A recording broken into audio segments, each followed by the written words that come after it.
Moi kaikki! So ito na yung part 2 ng ating Estonia trip. So ito na nga, nag-dock na yung barko at papunta na kami dyan sa Estonia. Ang napansin ko lang guys sa mga European countries na napuntahan ko, para-pareho lang yung mga building nila, yung mga structures ng building. Same lang talaga. Buti na lang at nakikita lang yung tourist spot from the port guys. So alam namin kung saan kami dadaan or pupunta.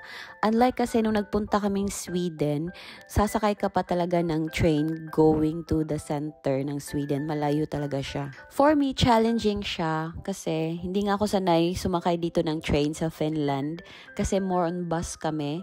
What more pa kaya sa ibang country? But anyway, napadaan kami dito guys at ang eerie ng feeling. Ewan ko kung bakit. So basically, sa 4 hours namin dito sa Estonia, more on lakad-lakad talaga kami at picture-picture. May nadadaanan din kami mga souvenir shops at ang gaganda ng mga tinitinda nila guys. Kaso, ang mahal lang.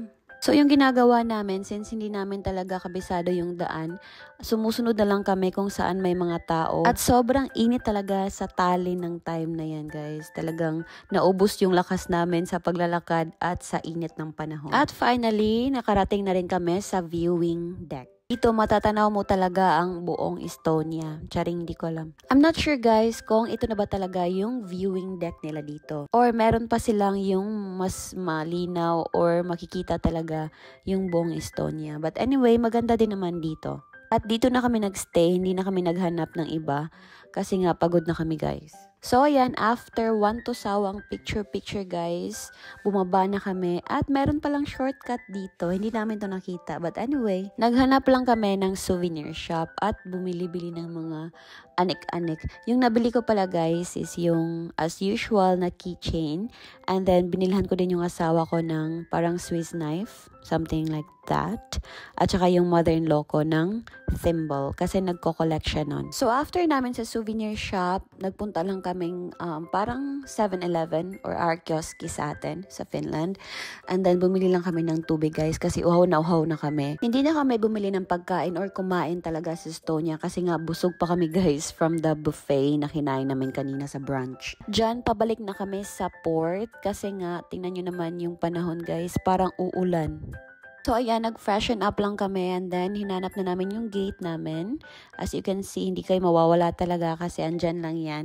Lalaman nyo naman kasi yung mga tao din is papunta din doon. Finally, nakarating na rin kami sa barko at diretso na kami dyan sa concert ng Decibels. Actually, hinahanap talaga namin yung karaoke nila guys but dito kami napunta. So, enjoy the moment na lang at sumayaw-sayaw pa talaga kami dyan sa stage kasi wala namang nakakilala sa amin, so okay lang. Patapos na dyan yung music guys. Parang last music na lang ata yan at talagang gusto pa talaga naming sumayaw kasi nga ang ganda ng moment. Nasa momentum na kami kaso tapos na. Kasi nag-dock na din yung barko sa Helsinki at nagplano din kami na mag-clubbing later.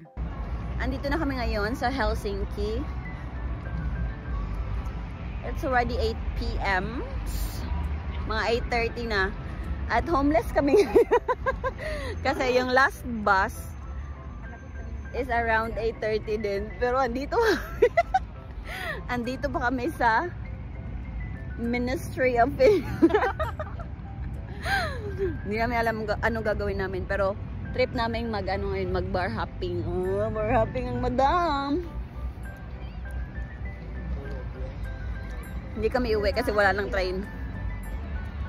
FYI, yung Ferris wheel na yan is sauna inside. So yun na nga, naglakad lang kami papuntang Kamppi or sa center ng Helsinki. At nadaanan namin to yung parang sa Paris inspired na mga kandado na nilalak at nilalagyan ng mga pangalan or ano-ano.